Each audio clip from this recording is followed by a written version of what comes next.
လုံးပဲမင်္ဂလာပါကျွန်တော်ကတော့ Cyrus ပါဒီကနေ့မှာတော့မေးခွန်းလေးတစ်ခုရှိပါတယ်အဲ့ဒါကတော့ movie တွေ series တွေမှာဖြစ်ရမှန်ကိုအခြေခံရိုက်ကူးထားတာမျိုးများစွာရှိပြီးတော့ကျွန်တော်တို့ game မှာရောဖြစ်ရမှန်ကိုအခြေခံပြီးဖန်တီးထားတဲ့ game မျိုးမရှိဘူးလားအဖြေကတော့ဟုတ်ကဲ့ရှိပါတယ်ဒီနေ့မှာတော့ကျွန်တော်ကဖြစ်ရမှန်ကိုအခြေခံတဲ့ game များအကြောင်း game based on true event game များအကြောင်းကိုပြောပြပေးသွားမှာပဲဖြစ်ပါတယ်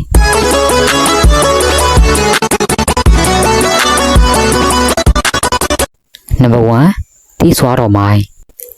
ဒီဂိမ်းလေးကိုတော့2014ခုနှစ်မှာထုတ်လုပ်ခဲ့တာဖြစ်ပြီးတော့ဘော့စနီးယားစစ်ပွဲ1992 1996မှာတာမန်နေအိမ်ရဲ့အသက်ရှင်ကျန်ရည်ရုန်းကန်မှုအကြောင်းကိုဖန်တီးထားတဲ့ဂိမ်းတစ်ခုဖြစ်ပါတယ်။ Survivor game မျိုးစားတစ်ခုဖြစ်ပြီးတော့ Best Strategy Game 2015 Game for Impact 2015အစရှိတဲ့ဆုတွေကိုလည်းရရှိထားခဲ့တာဖြစ်ပါတယ်။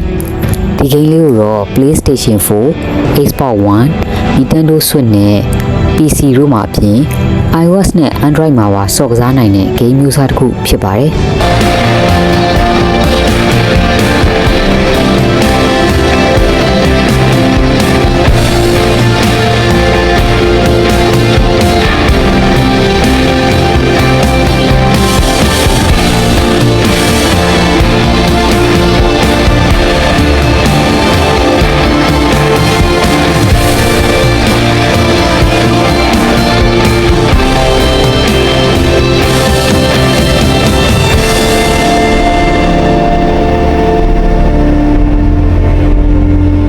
Another one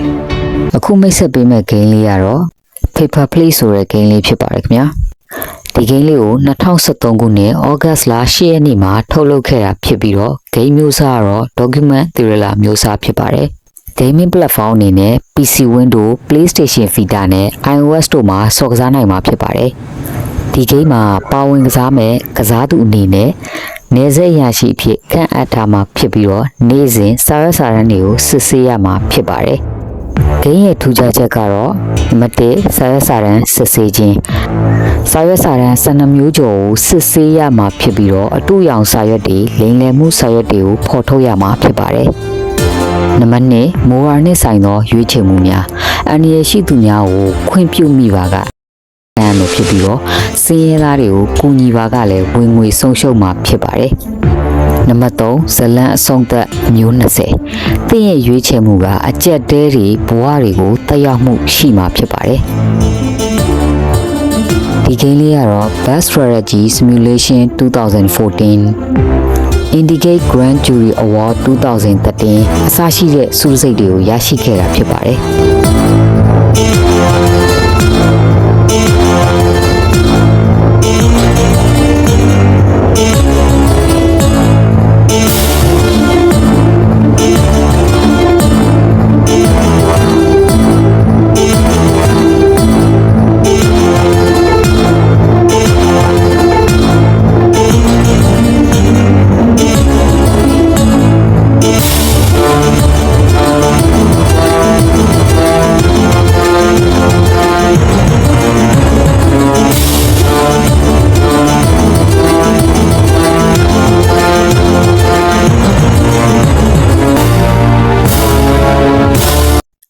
Final အနေနဲ့မိတ်ဆက်ပေးခြင်းတဲ့ game လေးကတော့ Not for Broken ဆိုတဲ့ game လေးဖြစ်ပါတယ်။ဒီ game လေးကတော့စိတ်ဝင်စားဖွယ်ရာကောင်းတဲ့ပုံစံနဲ့ internet media စီမံခန့်ခွဲမှု game တစ်ခုဖြစ်ပါတယ်။ဒီ game လေးကိုတော့ early access အနေနဲ့2020ခုနှစ်ဇန်နဝါရီလ28ရက်နေ့မှာမိတ်ဆက်ခဲ့တာဖြစ်ပြီးတော့ full release အနေနဲ့2022ခုနှစ် March လ25ရက်နေ့မှာမိတ်ဆက်ခဲ့တာဖြစ်ပါတယ်။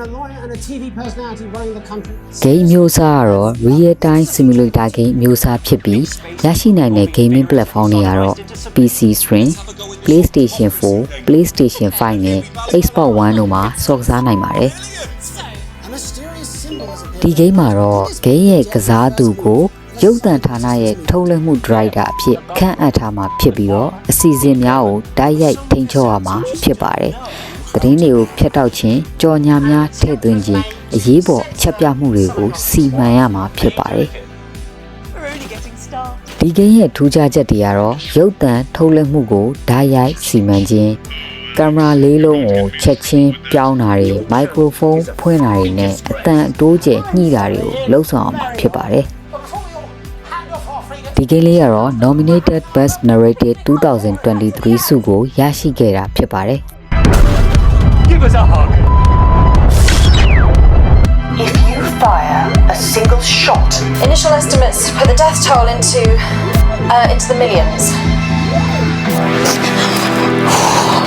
Mr. Blundercatch, I understand you're upset, but we can... Jesus! Good job, everybody! Well, if that doesn't distract you from the world outside, I don't know what will. That's all coming up on tonight's National Nightly News.